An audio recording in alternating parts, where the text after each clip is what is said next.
Star Wars The Last Jedi. It's as many months away as there are episodes of Star Wars, which kinda sucks, but that doesn't stop us from filling the time by obsessively theorizing over every last detail of the galaxy far, far away. Now, we'll get a better idea of what's actually coming our way once Star Wars Celebration turns Orlando, Florida into a more wretched hive of scum and villainy than it already is, but in the meantime, we've got a metric ton of fan theories to sift through. And the latest one is all about everyone's favorite Andy Serkis-voiced hologram, Supreme Leader Snoke. Namely that rather than being 12 Ewoks on each other's shoulders in a trench coat, Snoke is secretly Anakin Skywalker's evil twin brother. I know, it sounds crazy, sounds like it belongs on a soap opera, but bear with me, because it might be more realistic than you think. And on today's episode of The Dan Cave, the Sith hits the fan. Theory. Sorry. Now, this fan theory comes to us from Redditor Darby Piper, and on paper it sounds crazier than Varys being a secret merman on Game of Thrones. Good episode.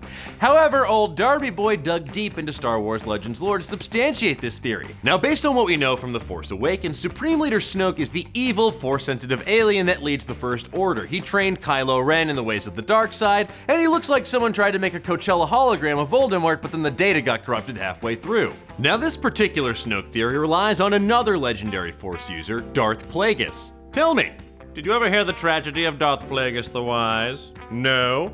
Well, in addition to being a dank-ass meme from Revenge of the Sith, Darth Plagueis was a powerful Sith Lord who mastered the art of midichlorian manipulation, which he was studying as part of his obsessive quest to achieve eternal life.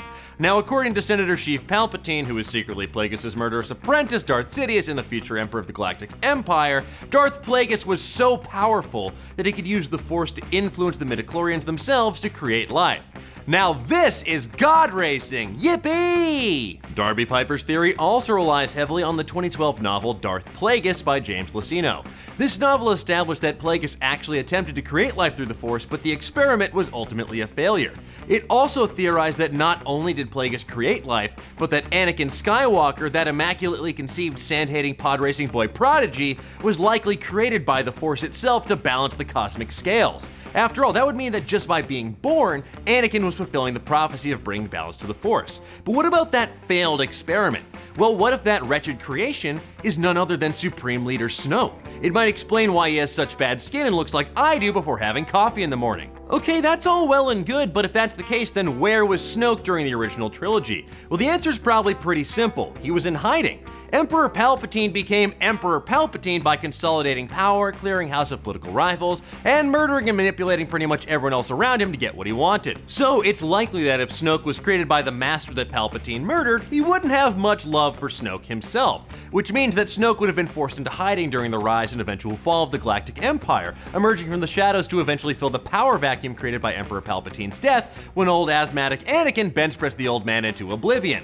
And if Snoke is meant to be this sort of dark analog for Anakin, or darker analog, I guess, it would explain why he's got such an intense interest in corrupting Kylo Ren, given the former Ben Solo's connection to Anakin's daughter, Leia Organa Solo. And if that's the case, what other connections does he have to Anakin? Is he such a psychopath that he loves sand? Does he have secret triplets? Also, does this mean that he's actually Rey's dad? The answer is either definitely yes or crabsolutely not. Now, many of you might be quick to decry this theory given its reliance on a story that's technically no longer canon, but much like Boba is currently Schrodinger's Fett, existing in a state of both life and death inside that Sarlacc pit until such a time as his future's made explicitly clear, the canonicity of Darth Plagueis and the stuff that James Luceno put forth in his novel is not out of the question in future episodes. In other words, to quote Lucasfilm story group member Pablo Hidalgo, it's not canon until it is. And if I'm being perfectly honest, while there isn't a lot of outright evidence to support this theory currently as it exists in canon, it's a weird, twisted piece of connective tissue that I really like, and I'm gonna be keeping my fingers crossed that it eventually comes true.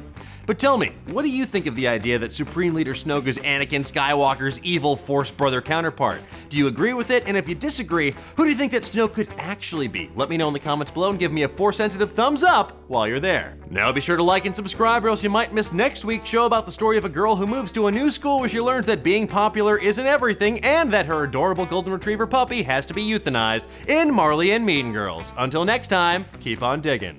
Let's open up the old mailbag, shall we? At Lost the Numbers asks, which Star Wars character would you like to play D&D with? Oh, that's a great question, Lee. Well, I've actually thought long and hard about this, and I think the answer is abundantly clear. Admiral Akbar. Think about it.